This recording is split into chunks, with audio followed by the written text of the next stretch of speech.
guys, my name is Maylin. In this video I'll be talking about basically the entire application process. I applied to creative majors, so a big part of this will be talking about creative supplements, which I could find barely any information about, and it was definitely probably the most difficult part was, organizing those because they're so tedious, but they're also like a great way, like they're really important to your application and can really show you as a creative student, and I think that's really important. I applied to majors such as film, and if they didn't have film, I applied to graphic design and creative producing type of majors.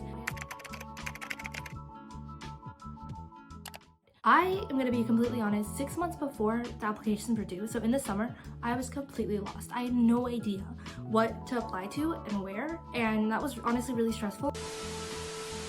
How I would recommend doing it is going to a school that has a lot of majors, just like a generic school that has a lot of majors. It doesn't matter if you want to go there or not.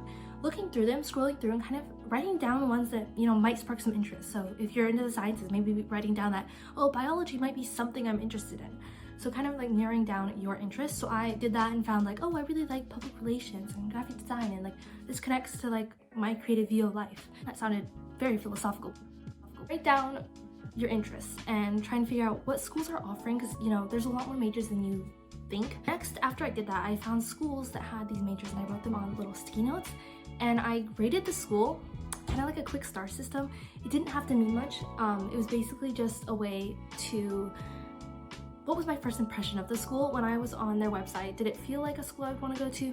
And you can get that quick first impression pretty quickly. So then you go into like narrowing schools. Once I realized, I kind of had I don't know if there was an exact moment, but I kind of realized I wanted to study film and found it really interesting. I watched YouTube videos and was like, wait, this could be something really cool. And I have loved post-production editing, creating videos like these, and social media content creation. So it kind of all made sense. So I was like, okay, I'll go in that route. Sounds interesting. I went on YouTube, searched up best film schools in the nation, or you can start with your state or wherever you're looking at, and you can go through, and I looked at all those, and a lot of those ended up on my final list of choosing. Just kind of like narrowing down your interests, which can be very difficult. It's easier said than done. I know that where you're just like, I don't know what I want to do in the future, but like go to like, are you a math person? Are you a science person? Are you a creative person? Maybe you want to go undecided to a college, choose a college that has maybe a bunch of interests, but did you go to a large public school? Do you want that kind of environment that you're always meeting new people, always a lot going on, lots of school spirit, or do you want the smaller school where you're gonna be able to talk to your professors a lot more, make friends easily, everyone around you? You really want leadership opportunities, and getting those at smaller schools is oftentimes a lot easier, less competitive.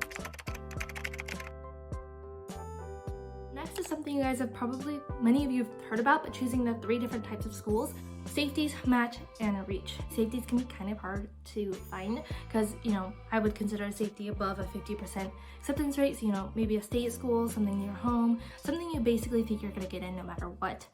Match what you think you're gonna get, and I mean, it's kind of hard to gauge, but I looked a lot at SAT score. Seeing as the SAT score is really high is going to determine that it's a harder school to get into and it's more rigorous. And also, if your program is program specific, so for example, applying for film, I learned that film schools are a lot harder to get into than the actual school itself, so that's also something to factor in. You know that your major is really competitive at a certain school, make that a reach school. So yeah, just try to have a bit of a balance between safeties, match, and reach, so you have options.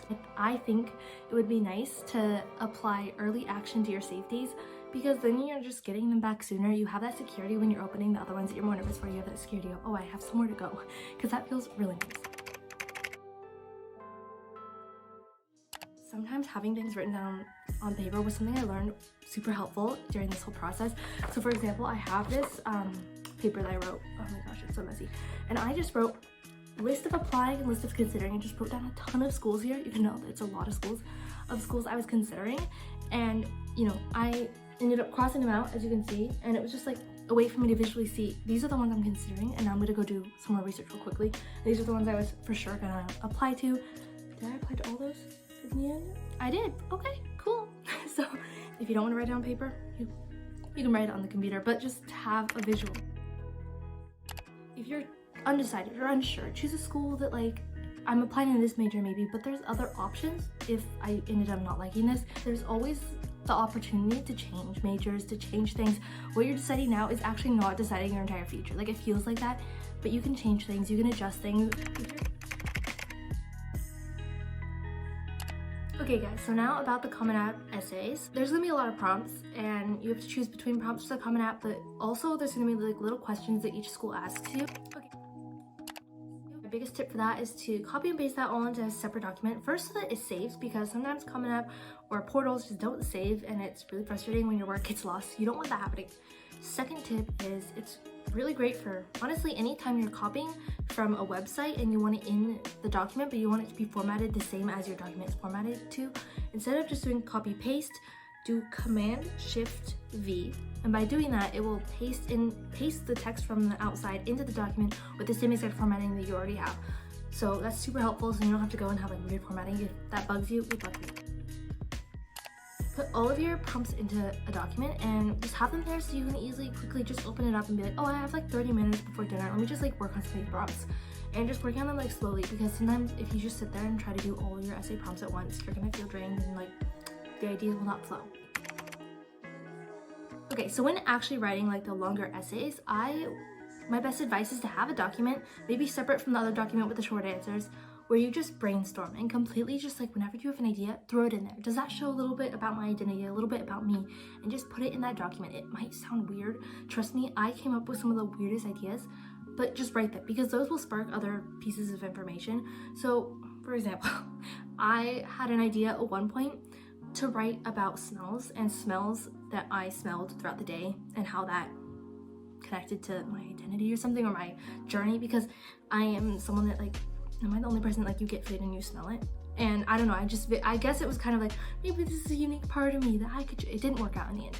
But when you have an idea that's kind of weird, maybe draft it to like 100 words just to see how it feels, because you know, the hardest part about these essays and all this entire process is really just getting started. But once you get started, it honestly gets so much easier. So, you know, draft ideas, throw any random idea. I had an idea about weird things in my notes app and was gonna talk about that. Didn't work out again, but like, these are good examples of just put ideas in there.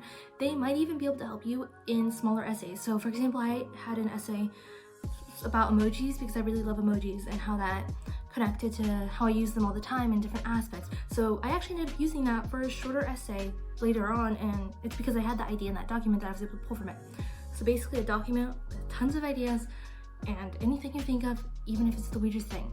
So basically my advice when you're writing the essay is to think about what is unique to you. It doesn't have to be, I think a lot of people get stuck hearing about these essays that are super metaphorical and fancy, but in the end, if that's not you, don't write like that. And I think it's better to start without something super fancy, and then maybe at the end tie it together with a metaphorical moment or context or symbol or something like that. But I feel like it's really hard to start from that, and that can be very limiting for you. So start with, what are you interested in? What makes you unique? What moments have like evoked a lot of emotion for you? Like an emotional experience is a really good thing to talk about in an essay. Maybe talk about really turning points, pivotal moments that really made a difference in your life. Think about what you're interested in and like, when did that start? Like, what was the origin of this hobby? Maybe that's an interesting story or a weird conversation you had, but try to focus on yourself. Think about what makes you unique and how you can kind of do a twist on that. And then maybe find a metaphor at the end, but I think that can be very limiting. At least when I was looking for like essay advice, I felt like I was finding all these fancy essays that were just really like hard to get started with. I can't really speak much for my own essay, guys. I don't know how well it did. I didn't apply to Ivy League, so I can't really tell. I can't be like, oh, my essay got accepted to an Ivy League. But if you guys wanted me to share that, I could. I'm pretty happy with it. I like it, but I won't get into it because that'll be a whole nother tangent that we do not need in this video, because I don't know how long it's gonna be, but it's probably gonna be kind of long. We'll see, you know, editing magic, pulling these clips together. Next, we have how I organized creative supplements. If you have even started looking at the creative supplements for your major, if it's a film major, if it's an artistic major, if it's a theater major, you know it's rough. It really is, guys. But this is how I organized. I wrote everything down. Something about writing it down and being able to like, here, I have all my papers, being able to like flip through and be like, wait, this is all the stuff I have to do, was helpful. So I'll show you guys. For example, I would write this as well. This one doesn't have too many, and I'd write it at the top. I'd go to their website and write down exactly what I need to do. So I had a question, I did submit a creative supplement, a portfolio list, visual sample, and I even wrote in some places like, what is my plan? What am I gonna submit to this school? And this was really helpful. That one was short. I didn't show you. Okay, NYU had the most difficult creative supplements forever. Like, I spent so long on those. That's the one I made the short film mainly for.